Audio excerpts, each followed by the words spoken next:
A gente tem o prazer hoje de receber aqui a professora Edmê Domingues, né, que está aqui em Florianópolis por conta de um convênio que que o programa de pós-graduação em História está tentando realizar com o programa de estudos globais da Universidade de Gotemburgo. Então, nós temos duas convidadas, a professora Edmê e a professora Karen, que está aqui também, e aproveitando que ela está vindo para a gente conversar, para a gente mostrar a universidade e conversar sobre esse convênio, nós decidimos convidá-la a fazer essa palestra, essa conferência, porque ela é uma estudiosa dos estudos de gênero, ela é da área de relações internacionais, né, e tem trabalhado com as questões de economia e de política internacional, principalmente, né, com relação às mulheres e a participação das mulheres no mercado de trabalho, a exploração do trabalho das mulheres de maneira internacional, né? Então, ela me convidou para a gente escrever um artigo sobre essa questão dos retrocessos, né, dos backlashes de gênero. Então eu disse para ela, bom, esse é um tema que nós precisamos, que nós estamos discutindo e que a gente precisa ter uma perspectiva internacional, uma perspectiva mais global, porque senão parece que só está acontecendo aqui no Brasil, né? Muitas vezes a gente pensa que é uma coisa que está só aqui. E eu tive essa oportunidade de nesse diálogo, entender que isso está acontecendo de maneiras diversas, mas em muitos lugares. Então, eu pedi para que ela falasse sobre esse tema aqui. Amanhã de tarde, no LEG, no Laboratório de Estudos de Gênero e História, ela vai falar um pouquinho também sobre os estudos de gênero na Escandinávia, né, na região lá da Suécia.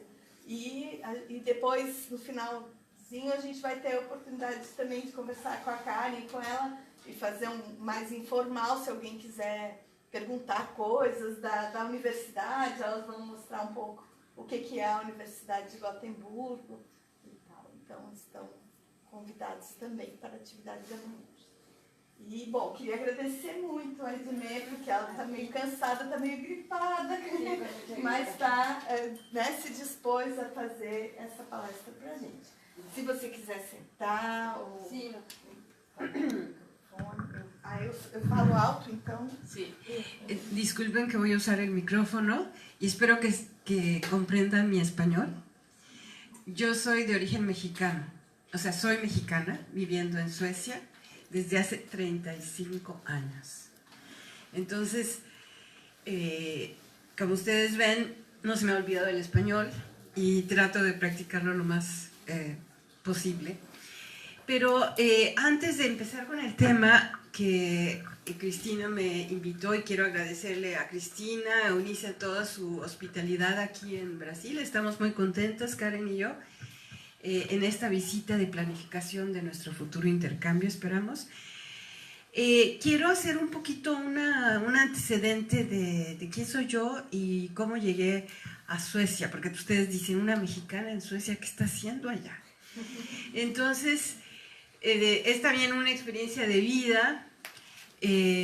Yo estudié en México Relaciones Internacionales en un lugar que se llama el Colegio de México, algunos de ustedes tal vez lo conozcan, que es un lugar muy especial, como sería el equivalente a las Grandes Écoles de Francia, y de ahí pasé a estudiar mi posgrado a Francia con una beca francesa de maestría y doctorado en París, en el Instituto de Estudios Políticos.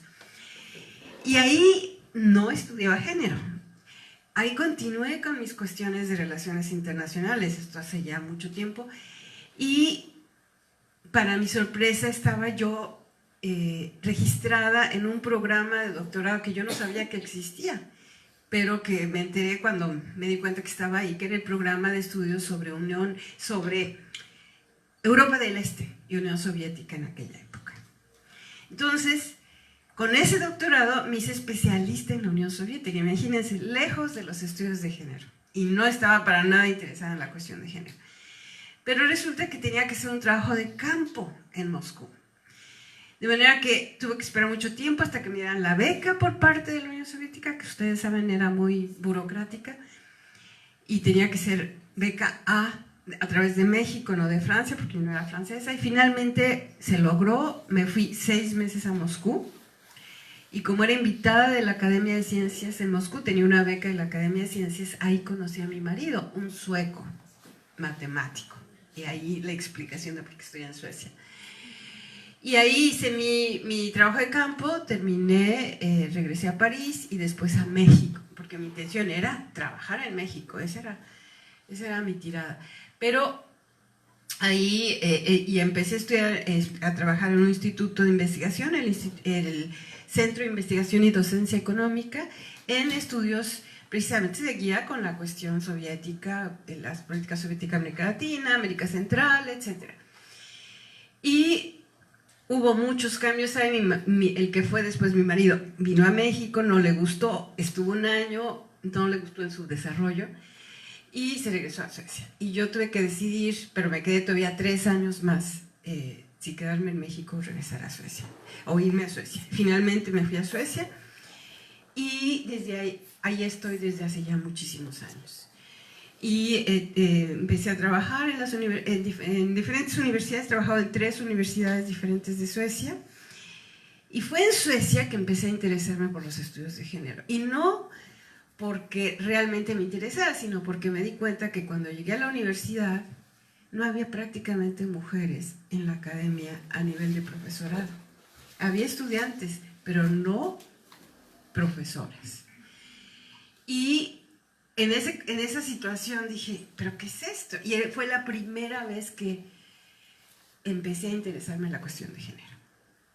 Porque no había mujeres, estábamos en Suecia. Y yo había tenido mujeres de profesoras, de tutoras, de supervisoras durante toda mi carrera, desde la licenciatura hasta el doctorado, fueron supervisoras mujeres. Entonces no me había dado ni siquiera cuenta de eso hasta que llegué a Suecia.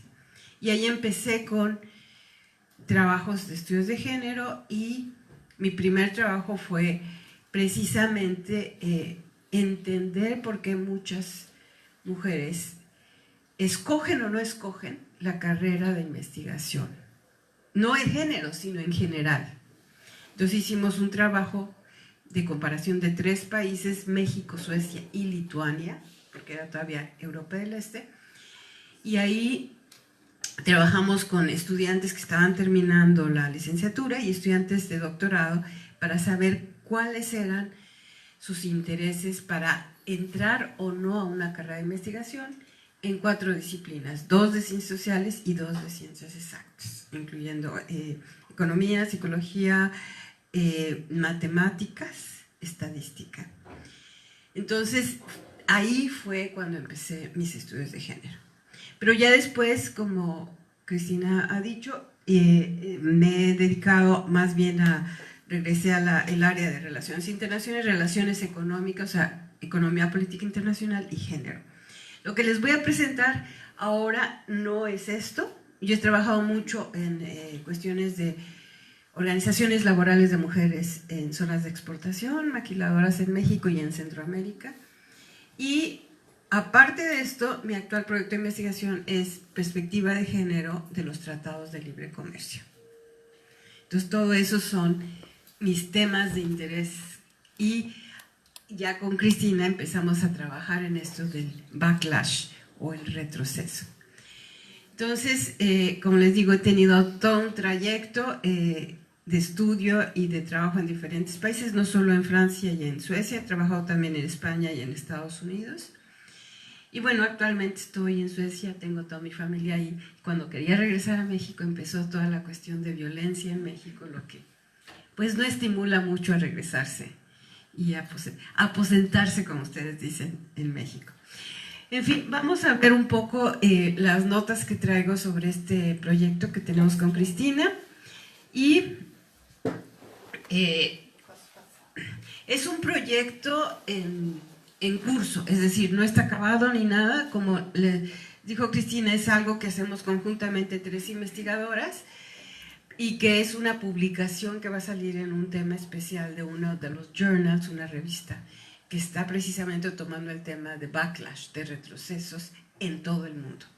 Entonces, lo que tomé hoy para hablar con ustedes es esto: los avances en América Latina en los 90, las fuerzas que yo llamo de arriba y abajo, a nivel político, económico y legislativo, la igualdad de género, derechos humanos universales, contextuales, en competencia con otros derechos, los casos de México y Bolivia en cuanto a representación política y aborto. He trabajado también, se me olvidó, uno de los países donde he estado también trabajando es Bolivia, porque tuvimos también un intercambio con ellos, igual que al que tratamos de establecer con Brasil. Y después los retrocesos en forma de violencia política, y en Europa he escogido los casos más emblemáticos de retrocesos, que son Polonia y Hungría, y cómo se pueden entender estos retrocesos. Entonces, yo quería empezar por discutir o problematizar algo que es la igualdad de género, y un poco inspirada por la exposición de Karen hoy sobre derechos humanos. Me puse a pensar, bueno, ¿de dónde vienen los derechos humanos de las mujeres? Entonces, yo creo que tenemos que hacer un recorrido, puede ser de siglos, pero ya centrándonos, enfocando a los derechos más actuales, tenemos que pensar en el liberalismo y las raíces liberales de estos derechos, porque se centran en el individuo, y de ahí también parten muchos de los derechos que estamos reclamando como mujeres. Es una cuestión individual, que después se va a hacer colectiva también, pero en un primer momento estamos hablando de derechos individuales. A estos, y tenemos el largo recorrido desde los derechos políticos, que se empezaron a fraguar desde finales del siglo XIX y principios del XX, pasamos a las convenciones internacionales con perspectiva de género. Y ahí pasamos a CEDAW, que es una de las piedras fundamentales en estos derechos, que es la no discriminación por causas de género. Y yo me he dado cuenta, porque les he hablado de mi carrera académica, no de mi carrera activista, que también es larga, que CEDAW es uno de los puntos de referencia más importante en la actualidad, aunque fue firmado en los años 70, para reclamar esa no discriminación en base al género. No solo aquí, sino en todo el mundo. En todos los movimientos de mujeres en el mundo, el punto de referencia primordial es CEDAW. Después pasan una serie de convenios, de convenciones, hasta llegar a Beijing en 1995, la plataforma de Beijing, la plataforma de acción de donde vienen la mayor parte de los progresos legislativos que vemos, no solo en América Latina, absolutamente en todo el mundo. Pueden hablar de África, pueden hablar de Asia, pueden hablar de Europa. Todo se refiere a la plataforma de acción en Beijing.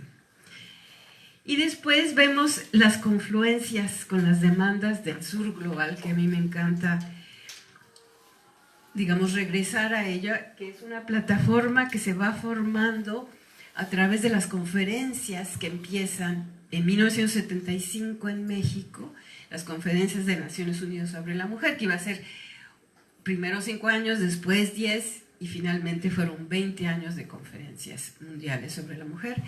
Y en 1985, que fue la conferencia en Nairobi, se articula una plataforma del sur global en lo que se llama Down, que era una plataforma no solamente para reclamar derechos para las mujeres, derechos de género, sino también en un enfoque totalmente anticapitalista. Entonces ahí vamos de la cuestión liberal, que viene a través del mundo occidental, a través de todos estos convenios, llegamos a la plataforma de CEDAW, que es una plataforma que reclama esos derechos, pero desde un punto, de una perspectiva del sur, y donde hay una articulación africana y asiática para reclamar un desarrollo no capitalista, un desarrollo sustentable y un desarrollo con perspectiva de género. Entonces, Down es, digamos, también la otra piedra angular de estos derechos, que vamos viendo cómo se construyen, presidida por una gran conferencia en Bangalore y que llegan a Nairobi en 85. Y después vemos cómo hay una confluencia de todas estas conferencias a nivel oficial, gubernamental, etcétera, con movimientos que se van formando durante el camino, tal vez incluso antes, pero que van siendo cada vez más masivos en todos los continentes. En todos los continentes. Entonces, es digamos, las fuerzas desde arriba y las fuerzas desde abajo. Una confluencia que va a lograr precisamente la normatividad de la que estamos hablando. Entonces, tenemos esta expansión de la normatividad dentro de un marco liberal, porque no nos tenemos que olvidar que siempre hay un marco liberal y unas demandas locales que van enriqueciendo este marco liberal. Entonces yo quería problematizar esto antes de entrar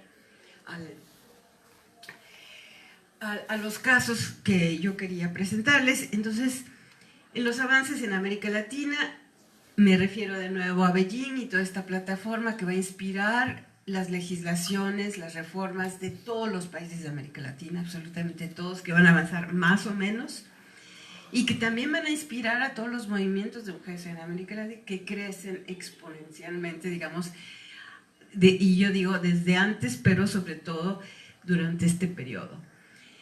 Y entonces, los encuentros, de los que Sonia nos ha hablado mucho antes, y a los que me ha tocado asistir en los últimos 2 encuentros, donde este movimiento se va formando, se va consolidando y se va reconociendo en su diversidad, que para mí es un fenómeno absolutamente fascinante.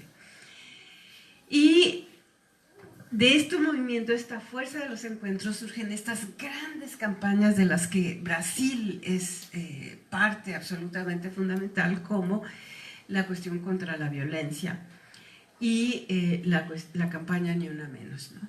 Que ustedes conocen también. Pero todo esto es parte de estas articulaciones que se van formando desde arriba y desde abajo. Y como digo, que llevan una larga dinámica que no empieza ahora, empieza varias decenias antes. Y de aquí llego a un concepto que Graciela Di Marco en Argentina ha llamado el pueblo feminista. Y es la consolidación de una masa crítica. Y ella está hablando sobre todo del caso de Argentina, que también ustedes conocen, donde todas estas articulaciones han logrado un movimiento enorme y poderosísimo. Y a este movimiento ella lo llama el pueblo feminista, que es ya la consolidación de una masa crítica con una fuerza que nunca había tenido antes y que logra hacerse oír, aunque no haya logrado todo lo que se ha propuesto desde antes, pero que ya es una masa crítica con la que se tiene que contar. Entonces, frente a esto vemos esta contraofensiva que hemos llamado en el resto del mundo backlash, aquí lo llamamos los retrocesos, donde hay una serie de confluencia de fuerzas y ahí, como digo, es una reflexión todavía en proceso, tratando de ver cuáles son los puntos comunes, ¿no? Hay varias fuerzas que logramos reconocer inmediatamente, como la cuestión religiosa, las iglesias, pero también el juego de las emociones. Y eso es lo que estamos viendo en Europa, por ejemplo, el juego de las emociones en el sentido de la búsqueda de certidumbre y seguridad de muchos de estos grupos sociales que están empujando a esta ultraderecha. Y por otro lado también tenemos lo que siempre hemos tenido, una estructura patriarcal en resistencia y digamos, la expansión de lo que se podría llamar en algunas colegas han llamado las masculinidades tóxicas, porque son las masculinidades agresivas, las masculinidades violentas, que vuelven a tener su auge en muchos de estos lugares, en muchos de estos países, propiciados por este ambiente de cuestionamiento de lo que se había logrado hasta entonces. Pasamos así. Entonces, quería empezar con el caso de México.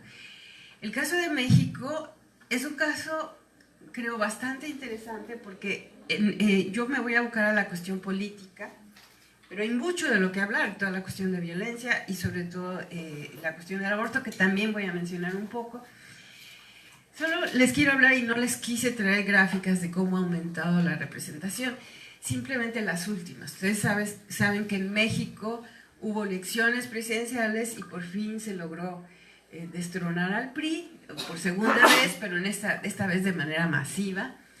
Un nuevo partido, digamos, reformista de izquierda, todavía está en cuestionamiento qué tan reformista de izquierda y pro-feminista es, pero el caso es que este partido logró llevar a una cantidad enorme de mujeres al Parlamento. Entonces México pasó a ser uno de los países con más representatividad de mujeres en el órgano legislativo, 49% en la Cámara de Diputados, 51% en la de senadores, la Cámara Alta. Esto nunca se había visto en México, por supuesto, y rara vez en América Latina. Solamente tenemos el caso primero, que fue el caso de Bolivia, pero solo 14% entre los presidentes municipales. Y ahí está siempre la paradoja. Y este es un caso que no es atípico, más bien sí es típico, porque la mayoría de los países latinoamericanos tiene esto, que aunque logre cierta representación a nivel nacional, a nivel local, el poder ejecutivo sigue siendo totalmente dominado por los hombres. Entonces, en México ha subido porque tenía 9%, llegó a 14%, pero como digo, todavía es muy minimizado. Luego tenemos el caso de la legalización del aborto en México, otra paradoja, la legalización del aborto en la Ciudad de México, no en el país, en la Ciudad de México, lograda en 2007 gracias a la presencia de un gobierno de izquierda en la ciudad. En este momento se le considera progresista el PRD, y una asamblea legislativa que tomó por sorpresa a la derecha y que logró, y es una amiga la que me cuenta, logramos tener la votación cuando todo el grupo de derecha se había ausentado. Y entonces pasamos la legalización del aborto. Y cuando el grupo de derecha se dio cuenta y regresó, ya era demasiado tarde, ya se había pasado. Entonces, claro que hicieron, ya vamos a ver, lo imposible por detenerlo, pero ya no pudieron. Pero ahí se viene el primer ejemplo de backlash, de retroceso, porque si bien en la Ciudad de México se logra lo que no se creía que se iba a lograr, todos los gobiernos de los estados, y México tiene 32 estados, empezaron a trabajar febrilmente, no solo para parar esta ola de legalización del aborto, sino para castigar aún más en la criminalización del aborto. Y lograron que muchas de las legislaciones, porque México es un estado federal y cada estado tiene su propia constitución, su propia legislación, lograron que muchos de estos estados que permitían el aborto en caso terapéutico, ustedes saben, en caso de violación y una serie de cosas, empezaron a prohibirlo totalmente. Este tipo de reacción fundamentalista de considerar la concepción desde el momento de, yo no digo, de que hay de que se forma precisamente un producto, desde el primer momento considerar esto como un ser, como una vida, y criminalizar con hasta 30 años de cárcel a aquellas personas que se atrevieran a abortar. Entonces empezaron a haber una casa de brujas, sobre todo mujeres que se atrevían a ir a abortar a la Ciudad de México y regresaban a sus lugares, se las perseguía y se les acusaba. Y tenemos, y como vamos a... hay multitud de casos de mujeres en la cárcel porque han abortado en cualquiera de estos estados.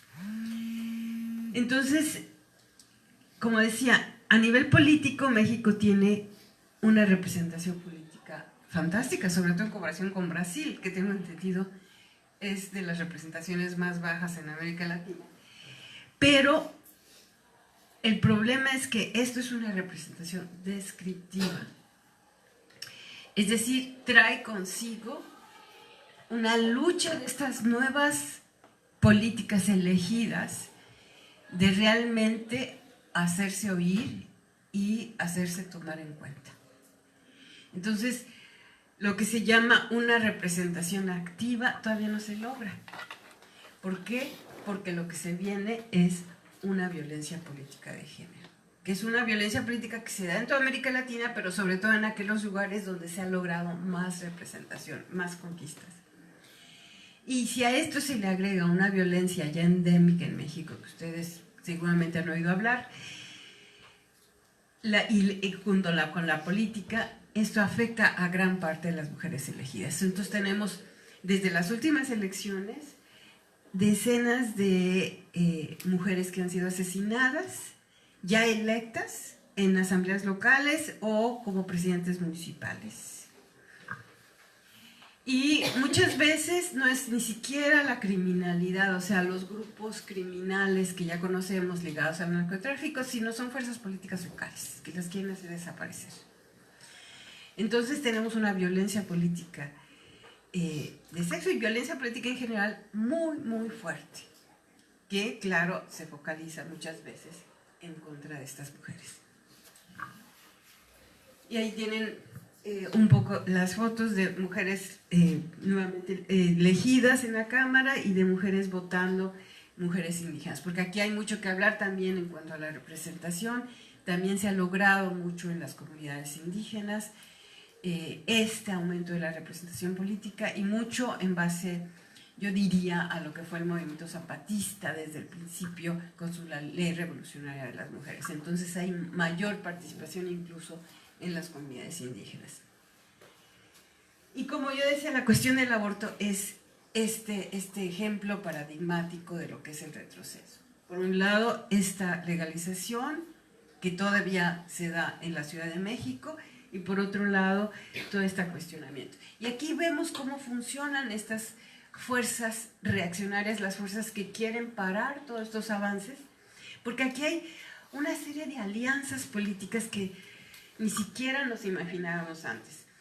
El partido que estaba en el poder en la Ciudad de México y por el que se logró la legalización del aborto es el PRD, no sé si ustedes han oído hablar, el Partido Revolucionario Democrático, que era un partido de izquierda, se le consideraba un partido de izquierda. Bueno, pues en los estados, el mismo partido ha hecho alianzas con los partidos de derecha y con la iglesia para criminalizar aún más la cuestión del aborto. El mismo partido, así. Al igual que lo que sucedió con Daniel Ortega en Nicaragua, que fue también una alianza con la Iglesia Católica para supercriminalizar el aborto, diríamos. Lo mismo están sucediendo en casi todos los estados del país. Como les digo, cuando se dio esta legalización fue cuestionada y las fuerzas de derecha metieron todas sus fuerzas para parar el asunto. Pero no pudieron porque la Suprema Corte de Justicia revalidó esta votación y ya no pudieron hacer nada en contra. Entonces ya estamos en 2019 y sigue siendo legal el aborto en la Ciudad de México. Pese que ya no es el PRD el que está en el poder, ahora es Morena, pero y es una cosa que ya nadie toca. Por lo pronto, nunca se sabe nadie, nunca, pero por lo pronto todavía no se toca. Entonces, como digo, hay alianzas político-religiosas y hay, yo les puedo decir las cifras, pero hay más de 20, 30 mujeres en la cárcel con penas de hasta 30 años por haber abortado. Es decir, hasta 30 años. Se habla de mujeres en la cárcel en El Salvador, donde también se penalizó de manera muy, muy seria la cuestión del aborto. No se habla tanto de México, pero en México tenemos muchas mujeres de este tipo que están penando en la cárcel por haber abortado, y muchas de ellas porque tuvieron aborto involuntario. Es decir, ni siquiera es porque buscaron abortar, sino porque abortaron y entonces se les culpabilizó y de todas maneras se les condenó. Bolivia, este es mi otro caso porque he trabajado mucho sobre Bolivia y aquí tenemos también la cuestión política. El 53% de la Cámara Baja ya eran mujeres electas en 2014 y el 44% de la Cámara Alta.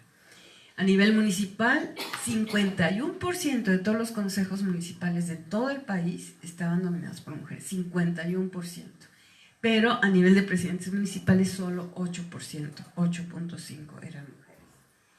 Entonces, también tenemos, como en el caso de la cuestión, bueno, ahora de Morena en México y del PRD en el momento dado en 2007, que hay una confluencia también de gobiernos de izquierda que son más favorables a este tipo de avances, aunque hay que decir que en el caso de Bolivia había ya antes de la llegada de Evo Morales al poder un movimiento de mujeres boliviano muy fortalecido y además un movimiento que de manera espectacular, yo diría, hizo alianzas entre ellos, el movimiento indígena quechua y aymara con mujeres urbanas, mujeres blancas, mujeres mestizas. Y se unieron precisamente cuando llegó Evo Morales al poder para acelerar las cuotas de representación de mujeres en el Parlamento. Y las mujeres mismas aymaras dijeron, es más importante que lleguen mujeres al Parlamento que lleguen indígenas, porque también se planteaban las cuotas por ser indígenas. Pero ellas pactaron con el Movimiento General de Mujeres en Bolivia y lograron que las cuotas fueran para las mujeres. Y no se logró las cuotas para los indígenas, pero sí para las mujeres. Entonces, fue una alianza muy, muy interesante. Y lo que vemos ahí, y ahí es lo que hablamos también de retroceso, es que sí se llega a la representación descriptiva, pero de facto hay muchísimos problemas y volvemos a caer en el mismo tema de la violencia política de género. Y ahí sí me tocó trabajarlo más cercanamente porque trabajé un trabajo de campo en una de las municipalidades de los Altos, del altiplano cerca de La Paz, Achacachi, después van a ver algunas fotos, donde me tocó ver esto. Y después lo estudié, tengo un artículo sobre este tema, la rotación. Este es uno de los temas más infectados en el caso de Bolivia, en el caso de las municipalidades. ¿Qué quiere decir esto? Sobre todo en estas comunidades rurales, que son comunidades aymaras, comunidades quechuas. Se obliga a las mujeres, por ejemplo, llega una mujer como el titular de a ser consejero municipal y hay detrás del titular su reemplazo. Generalmente la que llega es la mujer y el reemplazo es hombre. Pero la rotación quiere decir que estas comunidades obligan a las mujeres, sobre todo en el caso de mujeres, hay también hombres, pero sobre todo en el caso de mujeres, a que no cumplan el periodo por el que fueron elegidas, que es 5 años, sino que al cabo de 2 años las obligan a renunciar, para que dejen su sitio a su suplente, que es un hombre. Esto es ilegal, es inconstitucional, y sin embargo, se practica. Y este es uno de los mayores problemas que tienen estas mujeres, que de por sí les cuesta mucho llegar a asumir la responsabilidad que tienen, a entrenarse, a tener toda la preparación necesaria para realmente participar en estos consejos y tener alguna incidencia. Y cuando ya están preparándose, tienen que dejar el puesto al suplente. Y si no lo hacen, son víctimas de cantidad de acoso político. En algunas comunidades incluso llegan a la cuestión física, de ser golpeadas, de ser amenazadas, etcétera, etcétera. Y todo tiene un trasfondo también en la idea de la cosmogonía y de la complementariedad indígena, que más que paridad habla de complementariedad, hombre y mujer. Entonces, en fin, aquí hay mucho que hablar sobre la cuestión indígena, la paridad y la cuestión de igualdad, pero el caso es que este es un problema real que está afectando a muchas mujeres en las comunidades indígenas. Y que, como digo, yo lo vi.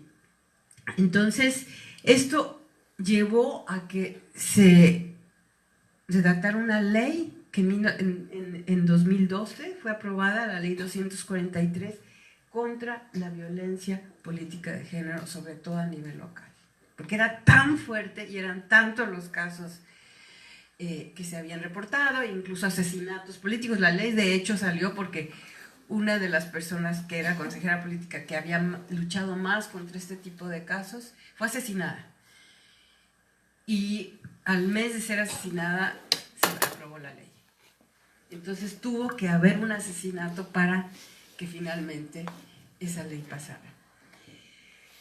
Pero estas mujeres no están solas, estas mujeres tienen el apoyo de una organización de apoyo precisamente municipal, ACOBOL, que es la Asociación de Concejalas Bolivianas, que las sigue, que les da entrenamiento, que las prepara, etcétera, etcétera, y que es una de las principales fuerzas que ha luchado contra esta violencia política.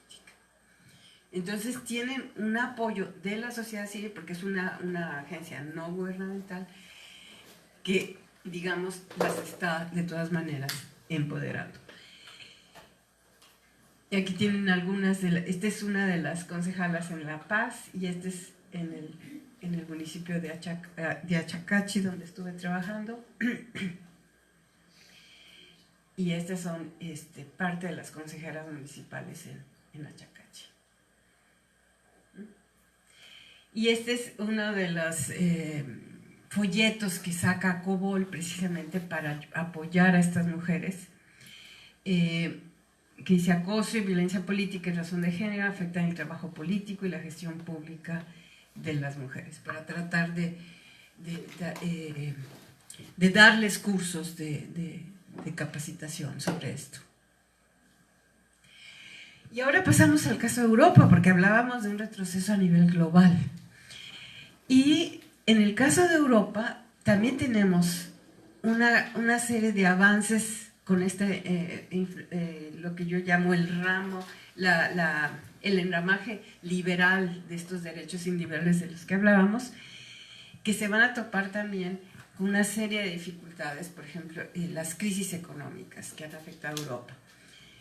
Entonces tenemos este ejemplo de avances normativos comunes, igualdad de género como principio sustantivo de todos los países de la Unión Europea y que, bueno, se han hecho multitud de políticas al respecto, pero por el otro, y que han afectado de manera diferente, pero han afectado a casi todos los países de la Unión Europea. Tenemos diferentes tipos de avances en el sur de Europa, por ejemplo, el caso de España, donde además tenemos un movimiento de mujeres que es verdaderamente empoderado y fantástico, con movilizaciones realmente impresionantes.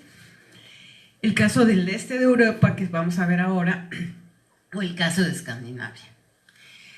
Como vamos a ver el caso del este de Europa, porque me voy a centrar más en el caso de Polonia y Hungría, quería hablarles un poquito del caso de Escandinavia, que es el que yo vivo, ¿no? Más bien el caso de Suecia, que también voy a hablar mañana, pero en el caso de Suecia, la política de género es una política que realmente se puede llamar de confluencia de arriba y de abajo. De confluencia porque fueron varias mujeres políticas, sobre todo el área socialdemócrata, que pugnaron por una serie de legislaciones, y esto fue mucho antes de Beijing. Fue mucho, las pioneras de esto que empiezan en los años 50, los años 60, etc. Y que van sentando las bases de esta normatividad de igualdad de género. Después llegan los años 70, 80, donde esto se consolida. En el caso de Suecia, ustedes no ven las movilizaciones masivas de mujeres que ven en el caso de España. Pero esto que se ha adquirido en el caso de Suecia es algo que ya no se cuestiona. Por ejemplo, en el caso de España hubo todo un debate porque querían recriminalizar el aborto. No sé si ustedes lo recordarán hace unos años. En el caso de Suecia, ni a quien se le ocurra pensar en eso. Porque ya es algo adquirido, ya es algo consensuado, incluso entre los partidos de derecha. Ya nadie se plantea eso. Hay grupos europeos que quieren empezar a enturbiar las aguas y empezar a decir, no, sobre todo la cuestión del aborto. ¿cómo van a seguir permitiendo el aborto, el matar, etcétera, vidas inocentes? Entonces empieza un debate y por ejemplo, entrevistan a una mujer que es enfermera y que quiere empezar a decir que ella tiene derecho a rechazar participar en un aborto, aunque sea enfermera, y no tiene para nada un apoyo dentro de la población, ni de derecha ni de izquierda, sino que todo el mundo le empieza a decir, ¿pero qué te pasa? Si no quieres meter, no seas enfermera. Pero si eres enfermera, estás obligada a seguir todos estos lineamientos. Pero no hay nadie, o sea, no es algo que haya hecho eco. Los grupos pro vida no han hecho ese eco que están haciendo en el resto de Europa. Porque aquí ya tenemos este tipo de conquistas consensuadas, como digo, en la derecha y en la izquierda. Ni siquiera los partidos de ultraderecha se han metido en este tipo de cuestionamiento. Pero esto no es así en el resto de Europa. Y el problema que tenemos después es la crisis económica. Una crisis económica que pega muy fuerte a la mayor parte de los países europeos desde 2008, 2009, y que pega particularmente al mercado laboral de mujeres. Entonces, ahí hay una reestructuración industrial y que va a tener efectos en muchos países. Pero los primeros efectos no son que pierdan su empleo. Los primeros efectos, de hecho, es que el mercado laboral de hombres es el que pierde más empleos. Pero es en la segunda parte de la crisis donde las mujeres van a sufrir más. Y no tanto por el cierre de industrias, sino por las políticas de austeridad. Y esa es otra cosa que yo estoy estudiando y que incluso acabamos de sacar un artículo sobre eso. Las políticas de austeridad van a ser terribles, sobre todo para las mujeres, porque van a hacer los cortes en los sectores donde hay más mujeres, el sector público. Y entonces muchas de estas mujeres o pierden el empleo o tienen que pasar a tener empleo de tiempo parcial. Pero no solo eso, sino toda la infraestructura de cuidados, las guarderías, el cuidado de adultos mayores, todo eso va a ser, si no eliminado, sí disminuido y privatizado. Y eso va a afectar muchísimo también la situación de las mujeres, sobre todo aquellas que no tienen mayores ingresos. Entonces, las políticas de austeridad son las que realmente las van a golpear. Y esto lo estoy diciendo porque va a ser el trasfondo de los movimientos de ultraderecha que estamos viendo actualmente en Europa. Se viene esta crisis, se viene además, y ahí hay una cosa que tengo que decir. La Unión Europea está totalmente cimentada dentro de un proyecto profundamente neoliberal, donde las fuerzas de mercado son absolutamente fundamentales en la toma de decisiones. Entonces, esta crisis económica lo va a demostrar. ¿Qué sucede? Se apoyan y se aplican a rajatabla todas estas políticas de austeridad sin importar las consecuencias sociales. Si ven el caso de Grecia, ven el caso de Italia. Y entonces viene precisamente este desmantelamiento. Y estas son las precondiciones que vamos a tener para el crecimiento desmedido que vemos ahora de la extrema derecha en prácticamente todos los países europeos.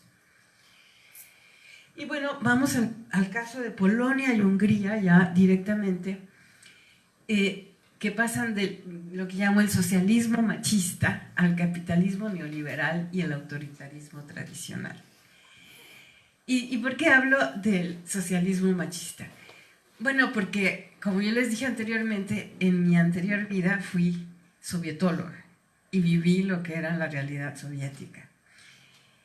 Y aunque no me interesaba mucho el género, en ese momento me di cuenta de muchas cosas.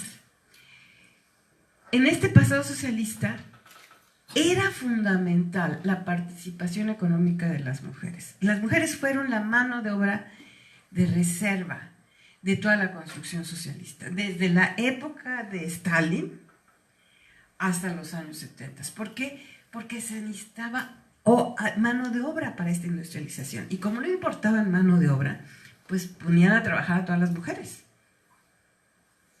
Y entonces las mujeres pasaron a ser todo el mundo trabajaba, las mujeres trabajaban, y se creó toda la infraestructura de cuidados para que todas las mujeres trabajaran. Si tenían que trabajar, los niños tenían que ir a la guardería. Entonces se crearon las guarderías. Si tenían que trabajar, bueno, pues no podían tener muchos hijos y entonces se descriminalizó el aborto. El aborto era legal en todos los países socialistas. Pero el problema es que, primero que nada, el aborto era lo único que había. No había ningún otro método de planificación.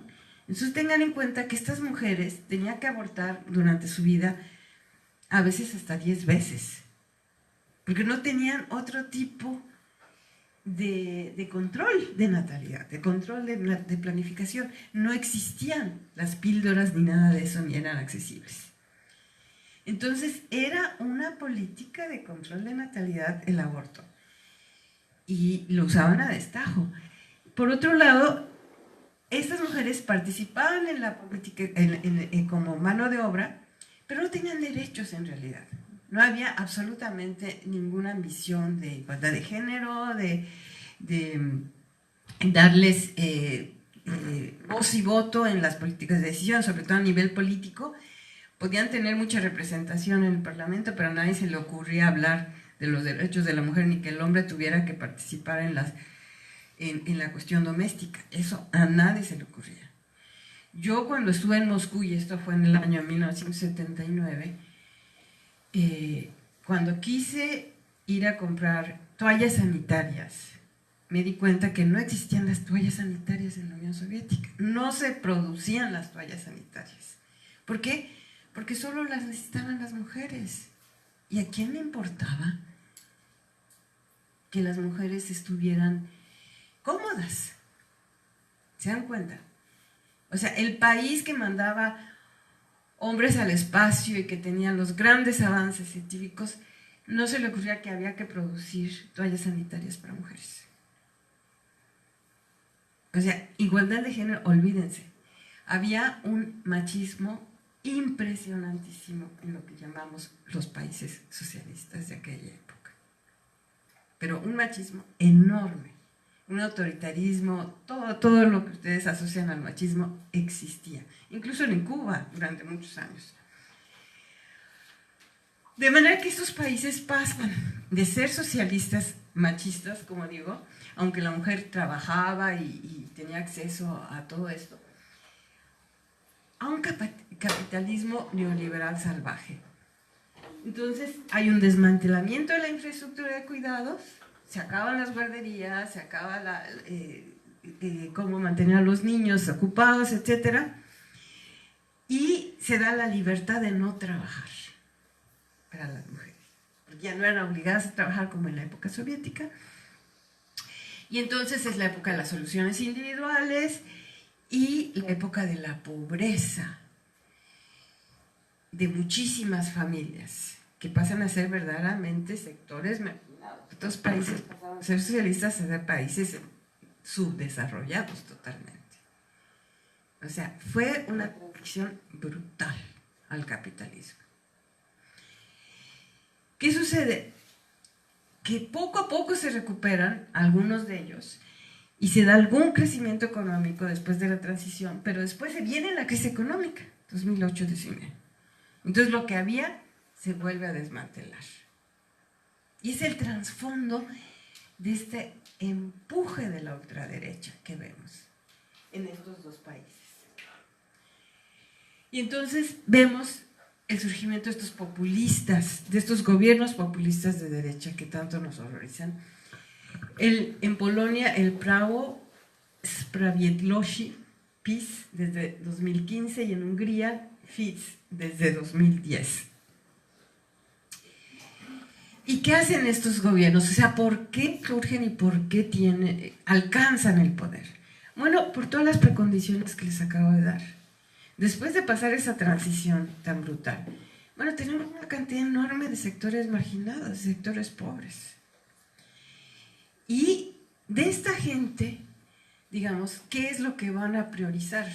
Sobre todo en los sectores pobres, pues no es la igualdad de género, es la posibilidad de salir adelante, de sobrevivir, de tener un trabajo. Y estos gobiernos es lo que les ofrecen. O sea, frente al desmantelamiento neoliberal que vivieron, estos van a volver a introducir un estado de bienestar, pero no como el que se había dado antes. Es un estado de bienestar no inclusivo, más bien exclusivo, y con toda la cuestión de subvenciones, de subsidios, sobre todo para las familias pobres. Ahorita vamos a ver una cantidad enorme de cosas que se les va a ofrecer a estos sectores. Pero al mismo tiempo se van a dar estas transformaciones antiliberales. Y bueno, si al liberalismo lo asociamos a ese desmantelamiento del que hablé, pues claro que estos sectores van a tener una enorme popularidad.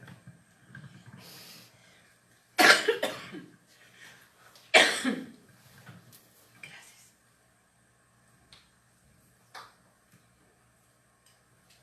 Entonces lo que vemos es que estos gobiernos van a luchar contra las libertades individuales, y acuérdense que los derechos de mujeres también están asociados a estas libertades individuales,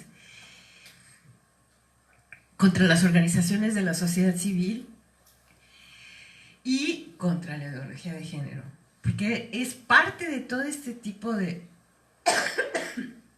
derechos contra los que se combate como parte del paquete liberal.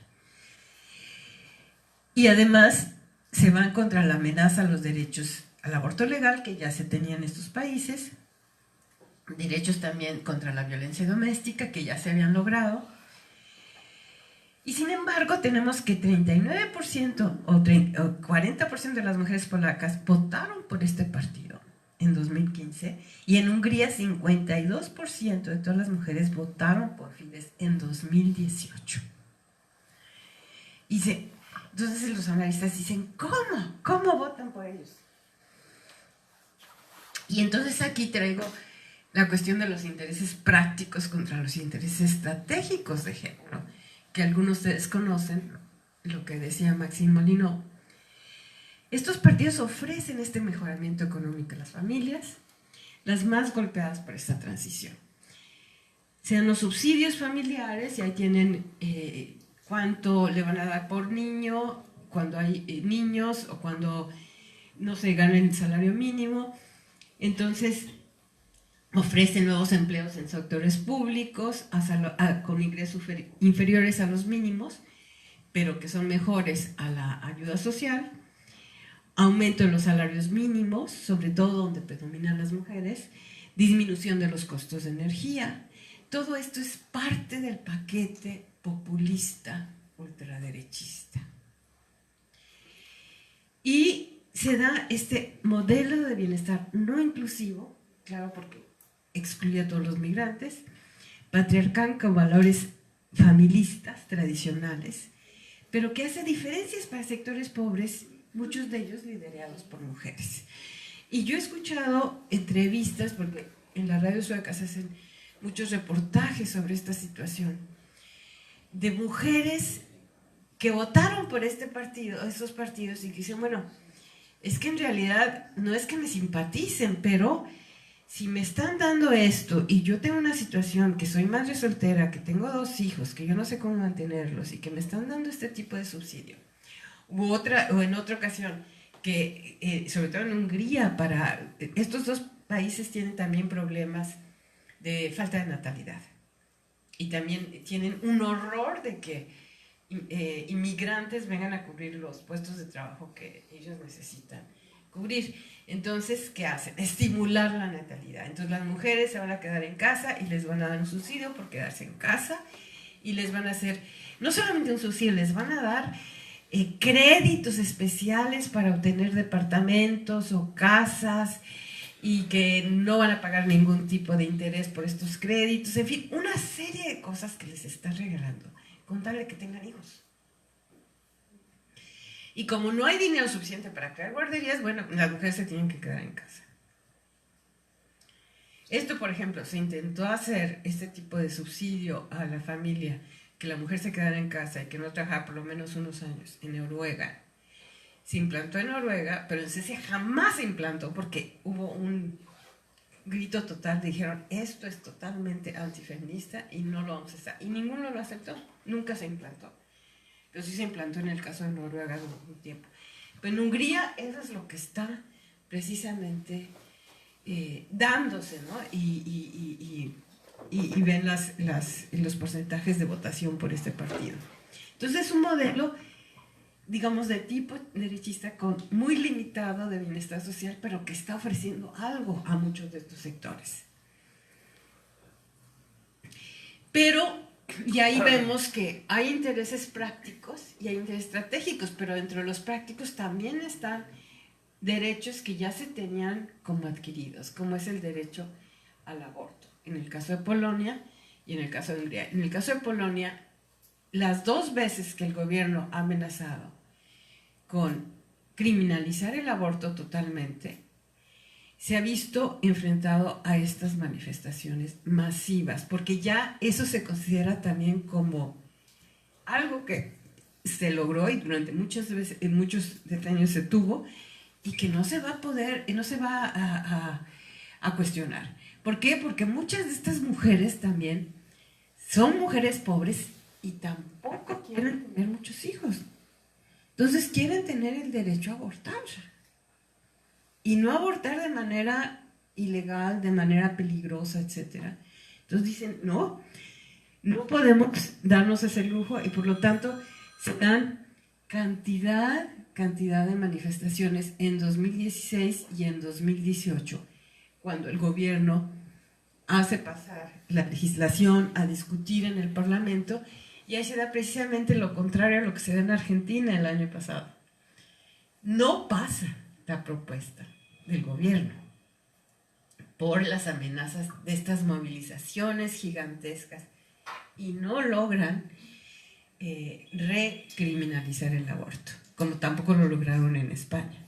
Entonces esto pasa a ser también parte de estos intereses prácticos, y que se creía que con el poder de la Iglesia y la vuelta a los valores fundamentales, pues iba a lograr erradicar esto también, pero no se ha podido.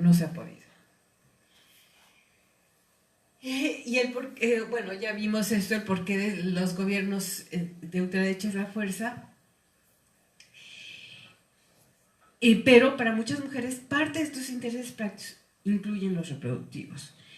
Y entonces, ¿por qué la fuerza de estos por esto, ¿no? La cuestión de los valores, las argumentaciones religiosas, ideológicas, la seguridad de estos valores como redes de apoyo frente a la inseguridad del modelo neoliberal, y frente a un feminismo contestador también, que ha molestado a muchos hombres.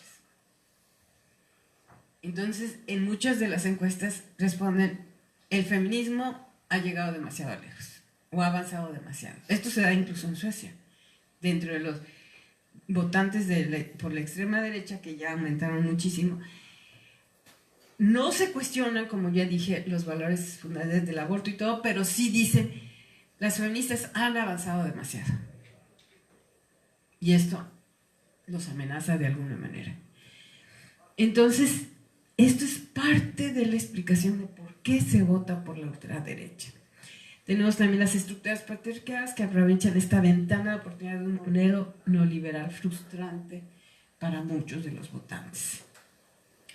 Entonces, algunas reflexiones finales de esto es que yo siento que en América Latina hay un péndulo de avances que provoca reacciones estructurales, pero las mujeres no habían experimentado estos derechos antes.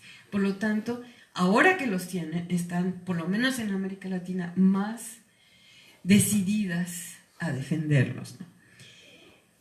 Entonces tenemos que en América Latina hay una reacción a los avances neoliberales que dieron pie a una corriente de gobiernos reformistas de izquierda que favorecieron, en muchos casos, no en todos, los avances de género. En América Latina también se da la contracorriente, el populismo de derecha, con el rechazo a los avances progresistas, sobre todo de género, dentro del paquete del regreso a las tradiciones.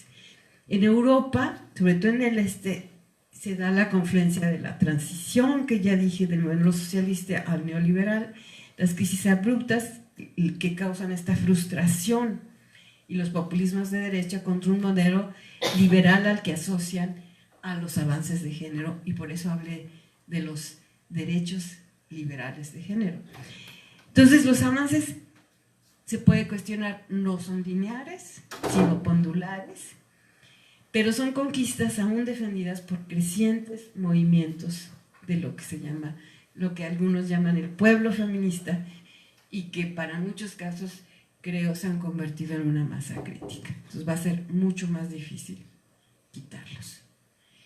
Y con estas reflexiones los dejo descansar, y espero que haya por lo menos inspirado algún tipo de reflexión, algún tipo de pregunta, y podamos tener una discusión. Gracias.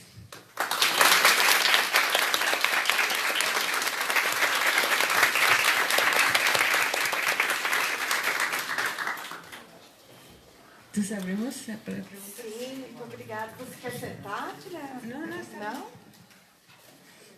Então, alguém quer fazer... Quem você... Sim, deixa eu pegar um papel aqui para poder anotar. Você pegou antes?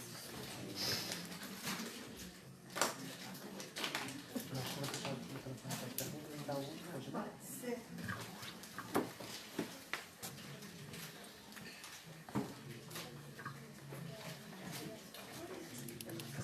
Alguém quer fazer?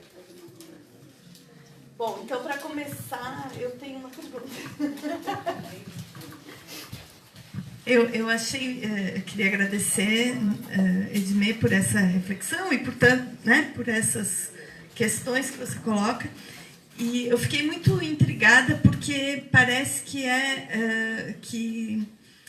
a gente tem uma coisa contrária, né? Um movimento contrário na Europa do que na América Latina. Quer dizer, esses populismos de direita da Europa propõem, de certa maneira, alguns benefícios, digamos, para o povo contra uma política neoliberal. Ao contrário daqui da América Latina, que os populismos de direita que a gente está vivendo, ou sei lá se é populismos, porque também eu não sei, esse termo está sendo muito usado, mas eu não sei até que ponto eu chamaria de populismo, mas esses governos de direita que começam a aparecer, ao contrário, do ponto de vista econômico e social, eles são totalmente neoliberais. Né? A proposta é neoliberal. Aqui no Brasil, na Argentina, né? Em vários lugares onde você começa a ver essa... E, por outro lado, no ponto de vista dos valores, dos costumes, da parte cultural, e especialmente com relação ao gênero, eles são conservadores, mas mantêm... Mas a política econômica é neoliberal. E conciliam isso de uma maneira muito tranquila para eles. Não tem nenhum problema conciliar isso. Talvez na Europa isso seja mais difícil de conciliar do ponto de vista político. Mas só uma reflexão. A Sônia... Seguindo esse eixo, que, aliás, nós temos aqui a imenso presença prazer te ter aqui na minha segunda casa. Bem-vinda a Floripa. Depois continuamos a conversa, mas eu não ia falar nada, mas seguindo o que a Cris falou agora, Cris, eu acho que tem, sim, muito que esses governos oferecem, que os governos, nem os governos de esquerda, nem os governos neoliberais ofereciam, de outros tipos de bens, nem sempre tão materiais, que incluem os bens morais, os bens culturais, os bens simbólicos e tal. Há uma troca que não é tão econômica, mas é estrutural também. e que a gente tem que pensar muito nisso, qual é o apelo, né? Porque você falou, na Europa oferece isso aqui ou acolá. Aqui oferecem outras coisas, oferecem o porte de armas. Aqui no Brasil oferecem coisas bem concretas, que respondem a certos outros anelos, né? E que tem muita gente branca, pobre, que achou que estava perdendo no mercado laboral, que estava perdendo as poucas chances que tinha para a universidade pública, etc., para os negros, que odeia feminista, que nem muito badalado, como que chama ele? MC Reaça, né?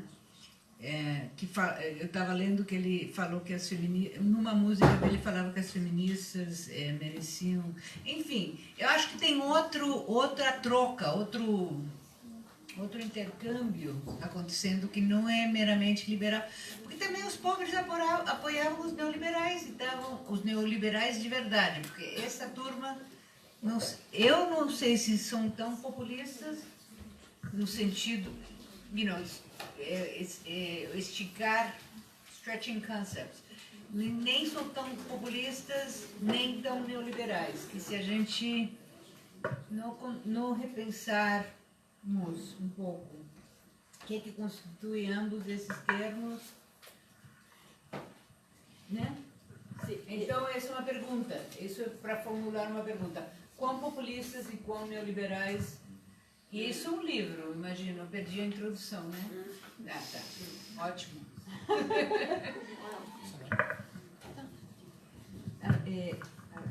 Não sei se...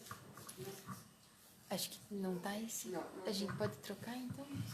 Bueno, efectivamente hay una contradicción y efectivamente es muy difícil de entender cómo son políticas, o sea, son cosas tan diferentes y sin embargo tienen el mismo resultado. Pero lo que yo estaba precisamente reflexionando era que en el caso de Europa, o sea, el punto de partida es totalmente diferente. En el caso de Europa ya son cuestiones adquiridas y son, digamos, no se parte de derechos que apenas estaban logrando. Eran derechos ya consolidados, estoy hablando de los derechos de género. Pero en el caso de Europa, el movimiento pendular antineoliberal va a dar gobiernos de ultraderecha. El mismo malestar antineoliberal en el caso de América Latina dio gobiernos de izquierda. O sea, si se pone a reflexionar sobre eso, los dos son momentos de reacción contra estas políticas neoliberales, pero en el caso de Europa, precisamente por las precondiciones anteriores, se va a la derecha. ¿Por qué? Porque la condición anterior es que lo que predominaba era la socialdemocracia. Era el modelo socialdemócrata de bienestar, que permitió esta neoliberalización, que causó tanta frustración y contra la que viene todo el movimiento populista de ultraderecha. En el caso de América Latina no se había construido este tipo de estado de bienestar con derechos adquiridos. Y entonces lo que viene es una política socialista, pink, lo que quieran, que trata de llevar a cabo esas reformas. Entonces creo que son las precondiciones anteriores los que dan resultados totalmente diferentes. Y por eso tenemos las contradicciones que tenemos actualmente. Los dos son de derecha o ultraderecha, pero vienen de condiciones y contextos totalmente diferentes, porque también son muy contradictorios. O sea, en Europa también estas fuerzas también tienen mucho de neoliberalismo, que luchan contra y tienen mucho de conservadurismo.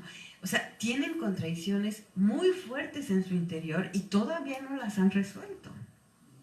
Y esa es parte de su vulnerabilidad, de su debilidad, que yo siento que los va a deshacer a corto o mediano plazo.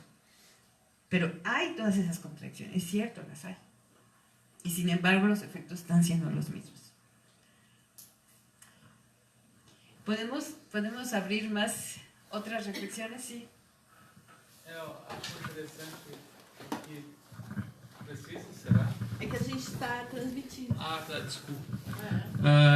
Eu achei interessante o que a Cristina colocou, tudo essa questão da diferença entre a direita latino-americana e a europeia, porque o professor muda bastante coisa nesse ponto, né? E aí eu não conheço a situação europeia. Para o neoliberalismo, para chegar um Paulo Guedes, onde chegou, né? É o ministro da Economia do Brasil, né? Não sei se a professora está íntima com o que está passando no Brasil.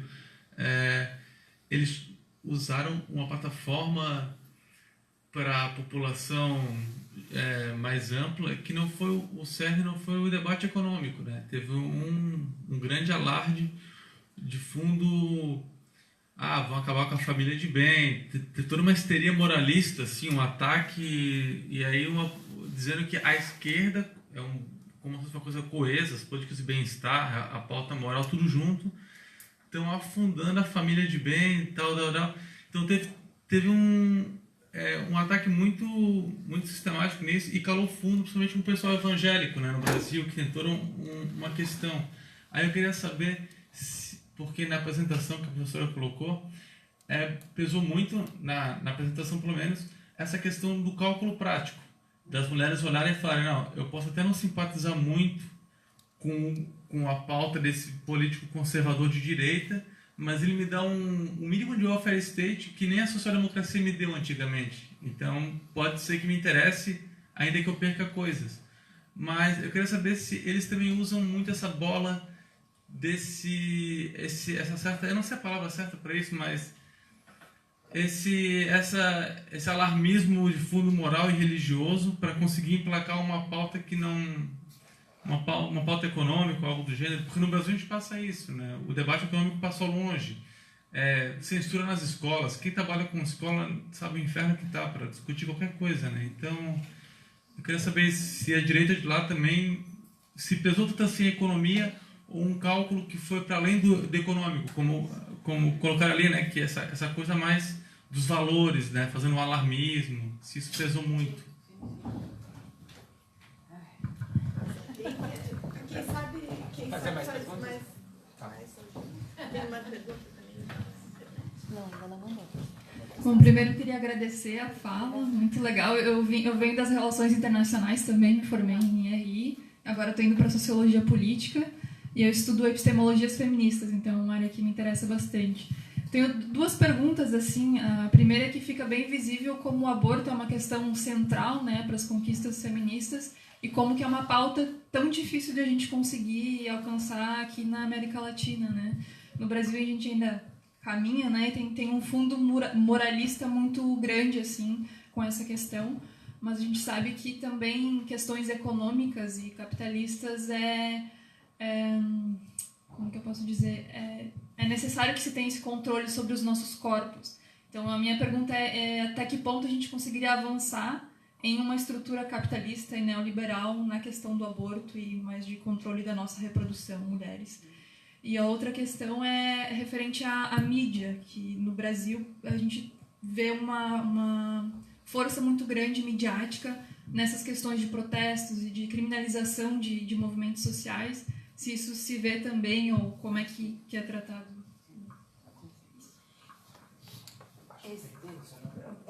Sí. ¿Ya? ¿Ya funciona? ¿Me dejan contestar estas dos? Porque si no se me va a olvidar. Bueno. Está así. ¿Sí? Sí, ¿Ya? está bien. Bueno, en el primer caso, si este tipo de cosas juegan o no juegan, sí juegan muchísimo. Acabamos de sacar un libro sobre la ultraderecha europea en español, y digo acabamos porque yo escribí todo el capítulo de la ultraderecha en Suecia, y es un libro, el primero que sale sobre las ultraderechas de prácticamente todos los países europeos, y que sale en castellano, se presentó en Berlín hace un mes.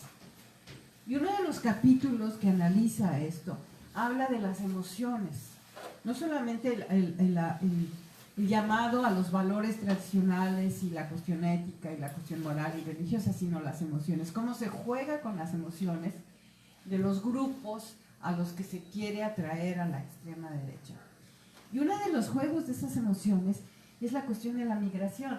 Ustedes no lo sienten porque ustedes no han tenido este tipo de migración masiva. Y no es que Europa sea pobre y no pueda acoger tanta gente, sino que se le ha politizado este tipo de migración. Entonces, esta migración ha sido absolutamente fundamental para atraer cantidad de gente a la extrema derecha. Y no porque les vayan a quitar los empleos, ese es el viejo miedo que se tenía, sino porque los inmigrantes en sí se les presenta como un peligro en potencia, aunque no hayan hecho nada. Ellos son la fuente de la criminalidad. Entonces, si hay más criminalidad es porque hay más inmigrantes. Porque los locales no son criminales, sino simplemente son inmigrantes. Entonces, ese tipo de cosas se juega muchísimo con esas emociones. Y yo vi un estudio hecho en Suecia sobre la ultraderecha y una de las cosas que más enfatizaban era el miedo de la gente. O sea, lo que se explota es el miedo. El miedo a lo desconocido. Entran una cantidad de gente de Medio Oriente, seguro que son terroristas o criminales o van a violar a las mujeres. Y entonces se asume, y esa es la contradicción, que estos de ultraderecha para nada les interesan las conquistas de género, y sin embargo uno de sus principales argumentos es que están violando a nuestras mujeres, porque no se saben comportar, porque no saben lo que es una civilización. Y entonces son una amenaza contra todas las mujeres porque las van a violar. Entonces, esas emociones son extremadamente utilizadas. Y también respondiendo a la mediática, bueno, eso es el pan de cada día de la social media, de todo esto, que salen tienen cantidad de canales y que difunden estas fake news y que ya saben que en tal municipalidad violaron a tales mujeres, etcétera, etcétera. Muchas veces son falsas las noticias, pero la gente los cree. Y como a esto contribuye una segregación, por ejemplo, migrante, que ha crecido en los últimos 30 años, que no es de ahora, entonces esos migrantes ya viven separados, es prácticamente una parte, y no porque sea legal, sino porque ahí es donde consiguen habitación, digamos, en estas ciudades. Y entonces, como ya viven aparte y van a escuelas aparte, entonces crece este tipo de estereotipo y de miedo. ¿Entienden? Entonces, esas emociones son impresionantemente importantes para la ultraderecha. Es una de las cosas con las que más juegan. Y que, digamos, es diferente a lo que se ve aquí. Aquí puede ser los pobres o los indígenas o los negros, pero allá es el inmigrante, que de por sí ya es criminal en potencia, ¿no? Y se potencializa lo que estos han hecho. Por ejemplo, en el caso de Suecia, hubo como es una frustración de muchos migrantes también, de que el proceso para legalizarlos o para darles el estatuto de refugiado dura muchísimo, puede durar 2 años, 3 años, y están prácticamente aislados, muchos se vuelven locos, en fin, alguno de ellos llega a cometer un crimen. De hecho, uno era de Uzbekistán, fue el autor de un atentado, no sé si saben, en Estocolmo hace como 2 años, que mató a mucha gente con un camión que se metió al centro de Estocolmo y atropelló a medio mundo. Y era un inmigrante que había sido denegado su asilo político. Y que, digamos, se desesperó y hizo eso. Bueno, eso lo han potencializado enormemente la extrema derecha. Y ha reforzado todos los estereotipos que se tenían. Entonces, es una de las armas más fuertes y como digo, no es por quitarles el trabajo, porque además en Suecia casi no hay desempleo, sino por la cuestión del peligro que ellos representan. Y creo que tu pregunta tenía que ver hasta qué punto dentro de la neoliberalidad pues es muy difícil de contestar esto, ¿no? Porque, digamos, si nos ponemos dentro de un contexto occidental y tomamos a los derechos humanos como parte de este contexto occidental liberal y neoliberal, entonces también tienes que hasta dónde llega esta libertad, y todo, lo cual es cuestionado por otro tipo de contextos. Estoy hablando de Medio Oriente y todo esto. Pero esta pregunta es muy difícil de reflexionar, muy difícil de contestar. Eu fiquei ouvindo, né, a professora Edmê, meu nome é Vera. Eu fiquei me pensando assim, o quanto tem uma conexão entre todas essas realidades, né?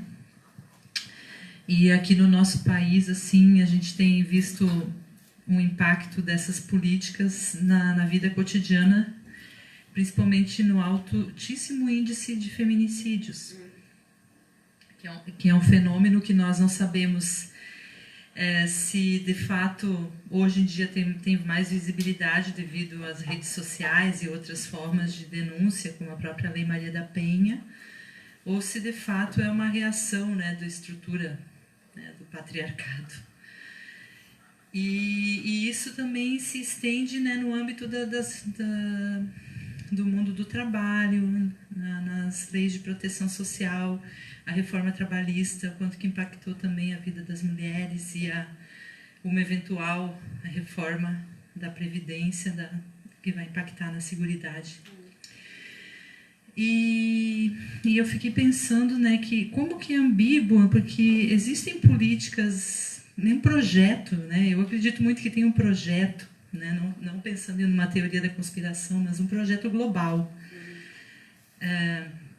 E que tem países que o aborto é aprovado, países africanos, né, países chamados de terceiro mundo, que eu não gosto desse termo, mas enquanto a gente não inventar outro, eles chamam a gente de terceiro mundo, onde o aborto é legalizado.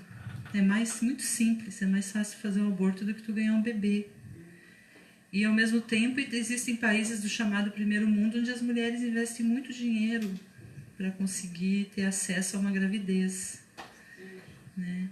Então eu queria assim trazer um pouco assim essa reflexão, né, para a gente pensar junto, porque também essas inversões, né?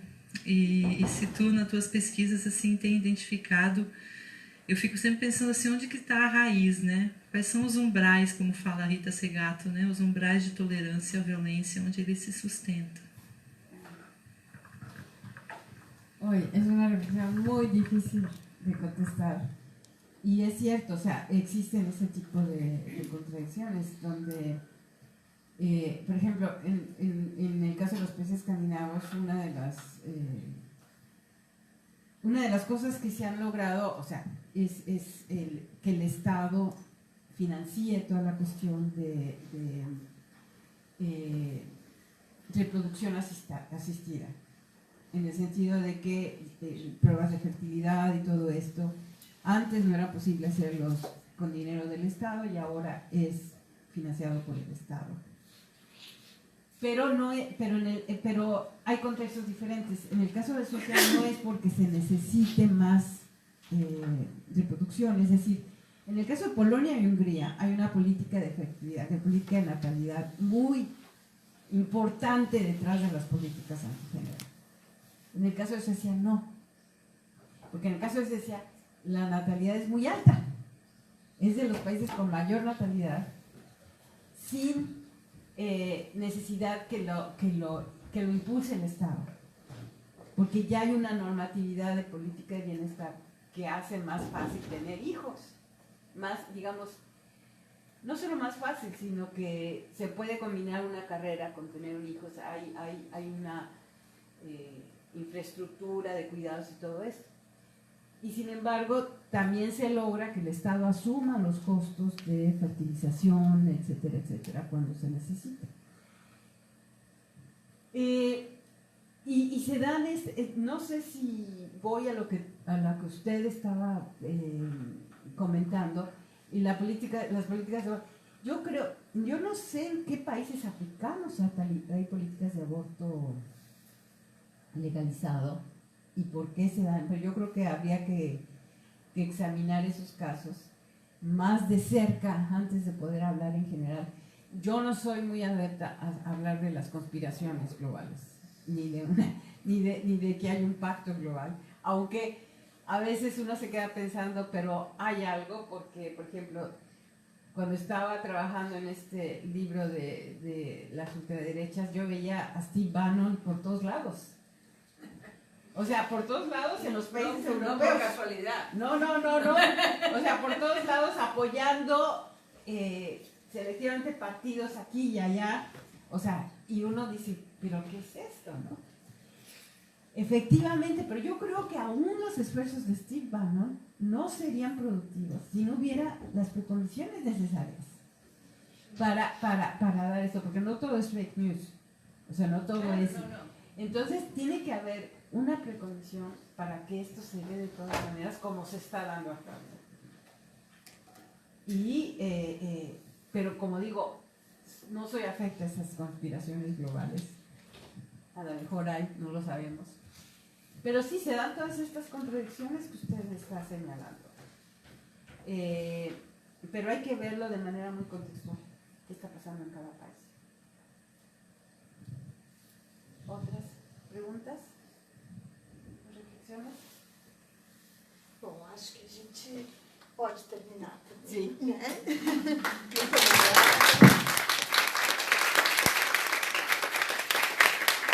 Queria fazer só um agradecimento à Elaine, ao Matheus e à Luísa e ao Jair, que não está aqui, que ajudaram a organizar, a filmar, a registrar no SIGPEX, né? Então vai ter, depois as pessoas recebem o certificado por e-mail no sistema, né, do SIGPEX.